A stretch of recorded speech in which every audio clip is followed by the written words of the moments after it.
ব্রাজিলিয়ানদের classical football দেখা গেল এল ক্লাসিকোতে। Super Copa দি স্পেনিয়ার final ম্যাচে চির প্রতিদ্বন্দ্বী রিয়াল মাদ্রিদকে পরাজিত করে চ্যাম্পিয়নের মুকুট পড়েছে বার্সেলোনা। 5 গোলের রুদ্ধশ্বাস ম্যাচটিতে চির প্রতিদ্বন্দ্বী রিয়াল মাদ্রিদকে বার্সেলোনা হারিয়েছে 3-2 ব্যবধানে। এই ম্যাচে দুই ব্রাজিলিয়ানের কাছ থেকে এসেছে 3 গোল। রিয়াল মাদ্রিদের বিপক্ষে বার্সেলোনার ক্লাসিকো জয়ে জোড়া গোল করেছেন রাফিনহা। অন্যদিকে রিয়ালকে শুরুতে সমতায় ফেরানোর গোলটি করেছেন ভিনিসিয়াস জুনিয়র।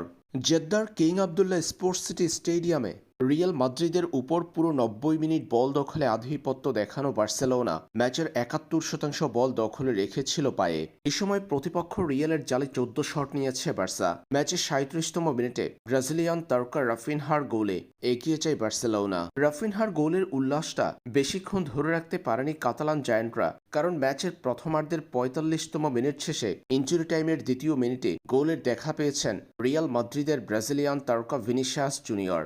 সমতায় ফিরে রিয়াল। এর 2 মিনিট পর রবার্ট লেভানদস্কির গোলে আবারও এগিয়ে যায় বার্সা।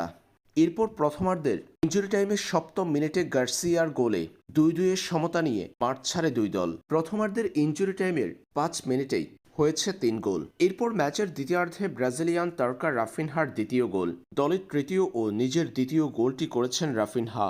তাতেই এগিয়ে যায় বার্সা। বাকি সময় এই লিড কেবল ধরে রেখেছে বার্সেলোনা। তাতেই 3-2 ব্যবধানে জয় নিশ্চিত হয়েছে তাদের। ক্লাসিকোতে শেষ অংশে বার্সেলোনার জন্য ধাক্কা ছিল ফ্র্যাঙ্কি দি ইয়ং এর লাল কার্ড।